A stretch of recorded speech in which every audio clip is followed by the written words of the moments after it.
Dostlar,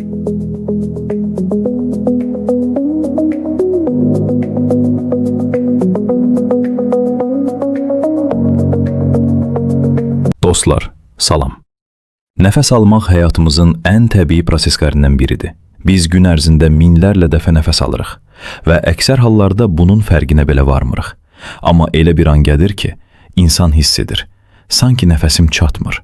Sanki dərindən nəfəs ala bilmirəm. Sanki hava çatışmır. Və insanların çoxunun ağlına ilk gələn fikir eyni olur. Yəqin ürəyimdə problem var. Maraqlıdır ki, nəfəs darlığı ilə bağlı ən böyük yanlış fikirlərdən biri məhz budur. Çünki nəfəs darlığı hər zaman ürəkdən qaynaqlanmır.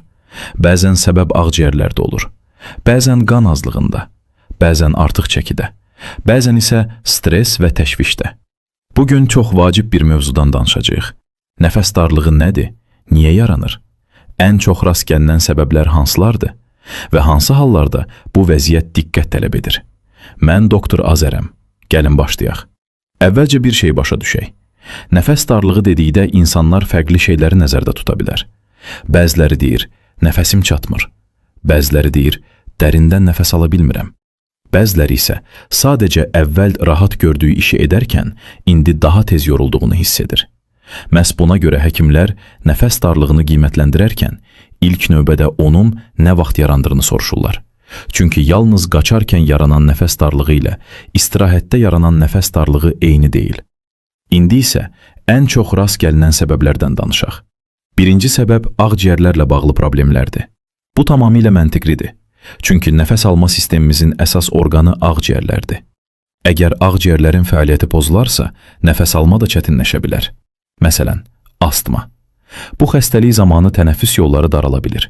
Nəticədə insan nəfəs almaqda çətinlik çəkir. Bəzən sinədə sıxılma hiss olunur, bəzən öskürək yaranır, bəzən isə fitə bənzər nəfəs səsi eşidilə bilər. Maraqlıdır ki, bəzi insanlarda bu şikayətlər xüsusilə gecələr artır. Digər geniş yayılmış səbəb isə xroniki ağciyər xəstəlikləridir. Xüsusilə uzun illər siqaret çəkən insanlarda. Belə hallarda nəfəs darlığı adətən birdən-birə yaranmır. İllər ərzində tədricən artır. İnsan əvvəl yalnız sürətli yeriyəndə hiss edir, sonra pilləkən çıxanda, daha sonra isə gündəlik işlər zamanı. Bəzi insanlar bunu yaşlanmaqla əlaqələndirirlər. Halbuki səbəb ağciyərlərdəki dəyişikliklər ola bilər. İndi isə ürək mövzusuna keçək. Bəli, ürək problemləri də nəfəs darlığı yarada bilər. Çünki ürək bədənin hər yerinə qan və oksigen çatdırılmasına kömək edir. Əgər ürəyin fəaliyyəti zəifləyərsə, insan daha tez yorula bilər. Nəfəs darlığı hiss edə bilər. Bəzən ayaqlarda şişkinlik də müşahidə oluna bilər. Amma vacib məqam budur. Nəfəs darlığı olan hər insanın problemi ürək deyil. Məhz burada insanlar çox vaxt səhv edir. Nəfəs çatmayan kimi ürəkdən şübhələnirlər. Halbuki səbəb tamamilə başqa yerdə ola bilər. Başqa çox vacib səbəb isə qan azlığıdır. Bu bir çox insan üçün təəccüblü olur. Çünki nəfəs darlığı deyəndə əksəriyyət ürək və ağciyəri düşünür. Halbuki qanın əsas vəzifələrindən biri oksigeni toxumalara daşımaqdır. Əgər qan azlığı varsa, orqanizm kifayət qədər oksigen ala bilməyə bilər. Nəticədə insan tez yorulur, özünü halsız hiss edir. Pilləkən çıxarkən nəfəsi çatmır. Bəzən ürək döyünmə də əlavə olunur. Maraqlıdır ki, bəzi insanlarda nəfəs darlığının əsas səbəbi məhz dəmir çatışmazlığı olur. Bir şey də unutmayaq. Bəzən nəfəs darlığı xəstəlikdən deyil, həyat tərzindən qaynaqlanır. Məsələn, artıq çəki. Çəki artdıqca bədənin oksigen tələbatı da artır. Ürək və ağciyərlər daha çox işləməli olur. Nəticədə insan əvvəl rahat etdiyi hərəkətlər zamanı daha tez yorula bilər. Bəzi insanlar bir neçə mərtəbə qalxarkən nəfəs darlığı hiss etməyə başlayırlar və bunu yalnız ürəklə əlaqələndirirlər. Halbuki artıq çəki də bu vəziyyətdə rol oynaya bilər. İndi isə gəlin nəfəs darlığının insanların çox vaxt diqqətdən qaçırdığı digər səbəblərindən danışaq. Çünki bəzən bütün analizlər normal olur. Ürəkdə ciddi problem tapılmır. Ağciyərlərdə də ciddi dəyişiklik görünmür. Amma insan yenə də nəfəsinin çatmadığını hiss edir. Bu necə baş verir? Maraqlıdır ki, səbəblərdən biri stres və təşviş ola bilər. Bəzi insanlar bunu eşidəndə təəccüblənirlər. Çünki nəfəs darlığını yalnız fiziki xəstəliklərlə əlaqələndirirlər. Halbuki beynimiz və tənəffüs sistemimiz bir-biri ilə sıx əlaqəlidir. Güclü stres zamanı insan daha sürətli nəfəs almağa başlayır. Bəzən özü bunun fərqinə belə varmır. Nəticədə baş gicəllənməsi yarana bilər. Sinədə sıxılma hissi oluna bilər və insan düşünə bilər ki, ciddi bir problem yaşayır. Bəzi insanlar bunu belə təsvir edir.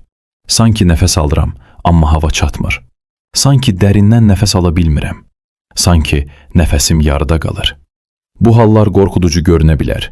Amma hər zaman ürək və ya ağciyər xəstəliyi demək deyil.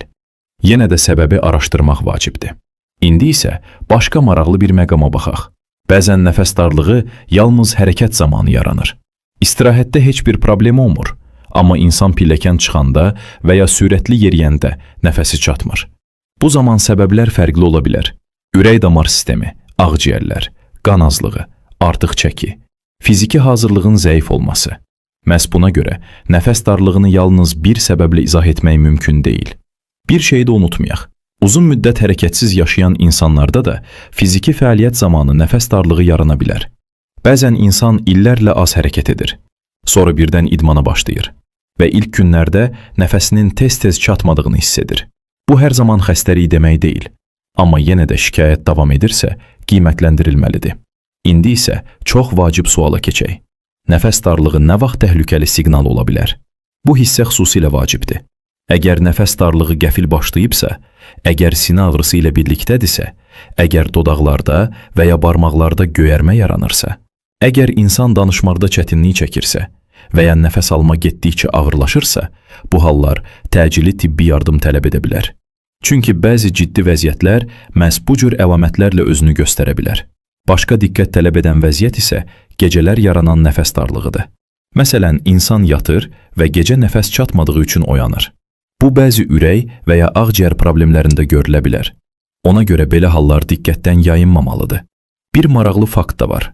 Bəzən insanlar nəfəs darlığını yorğunluqla qarışdırırlar. Halbuki bunlar eyni şey deyil. İnsan yorğun ola bilər, amma nəfəs darlığı yaşamaya bilər. Digər insan isə nəfəsinin çatmadığını hiss edə bilər, amma ciddi yorğunluq yaşamaya bilər. Məhz buna görə simptomları düzgün təsvir etmək vacibdir. Növbəti hissədə isə bütün mövzunu yekunlaşdıracağıq. Nəfəs darlığı ilə bağlı ən çox yayılan miflər hansılardır? Həkimə nə vaxt müraciət etmək lazımdır? Və bu videodan yadınızda qalmalı olan ən vacib fikir nədir? Bütün bunlardan son hissədə danışacağıq. İndi isə gəlin nəfəs darlığı ilə bağlı ən çox yayılan miflərə baxaq. Çünki bu mövzuda insanlar arasında çoxlu yanlış məlumatlar mövcuddur. Birinci mif. Nəfəs darlığım varsa, deməli ürəyim xəstədir. Bu ən geniş yayılmış yanlış fikirlərdən biridir. Bəli, ürək problemləri nəfəs darlığı yarada bilər. Amma nəfəs darlığının yeganə səbəbi ürək deyil. Ağciyər xəstəlikləri, qan azlığı, artıq çəki, stres və təşviş, bəzi hormonal problemlər və digər səbəblər də bu vəziyyətə gətirib çıxara bilər. İkinci mif. Nəfəs darlığı yaşlandıqca normaldır. Bu da tam doğru deyil. Yaş artdıqca bəzi xəstəliklərin riski artır. Amma nəfəs darlığını normal yaşlanmanın bir hissəsi hesab etmək düzgün deyil. Xüsusilə əvvəllər olmayan bir şikayət sonradan yaranıbsa. Üçüncü mif. Analizlərim normaldırsa, deməli problem yoxdur. Bu da həmişə doğru deyil. Çünki bəzən əlavə müayinələr lazım ola bilər. Bəzən problem ürəkdə olmur, bəzən ağciyərlərdə olmur. Bəzən isə həyat tərzi və ya stres rol oynayır. Məhz buna görə nəfəs darlığının səbəbini tapmaq üçün bütöv qiymətləndirmə vacibdir. Dördüncü mif. Siqaret çəkirəm, amma nəfəsim çatmırsa, bu normaldır. Xeyr. Uzun müddətli siqaret istifadəsi ağciyərlərdə ciddi dəyişikliklər yarada bilər və nəfəs darlığı çox vaxt həmin dəyişikliklərin ilk siqnallarından biri olur. Beşinci mif. Nəfəs darlığı keçib gedirsə, deməli təhlükəli deyil. Bəzən doğrudan da keçib gedə bilər. Amma təkrarlanan nəfəs darlığı diqqət tələb edir. Xüsusilə səbəbi məlum deyilsə. İndi isə vacib suala cavab verək. Nə vaxt həkimə müraciət etmək lazımdır? Əgər nəfəs darlığı tez-tez təkrarlanırsa, gündəlik həyata mane olursa, getdikcə artırsa və ya səbəbi aydın deyilsə, müayinə olunmaq faydalı ola bilər. Əlavə olaraq, sinə ağrısı, ürək döyünmə, ayaqlarda şişkinlik, gecə nəfəs çatmaması, baş gicəllənməsi və ya huş itirmə hissi varsa, vəziyyət daha diqqətli qiymətləndirilməlidir. Bir şeyi də unutmayaq. İnsan bədəni problemləri çox vaxt əvvəlcədən xəbər verir. Amma həmin siqnallar həmişə aydın olmur. Bəzən yorğunluqla, bəzən nəfəs darlığı ilə, bəzən ürək döyünməklə və həmin siqnalları vaxtında görmək vacibdir. Bu videodan yadınızda qalan ən vacib fikir nə olmalıdır? Nəfəs darlığı hər zaman ürəkdən olmur. Bəzən səbəb ağciyərlərdə olur, bəzən dan azlığında, bəzən artıq çəkidə, bəzən isə stres və təşvişdə. Məhz buna görə səbəbi tapmadan hər nəfəs darlığını ürəyə bağlamaq düzgün deyil. Ən təhlükəli yanaşma isə yenə budur. Keçər.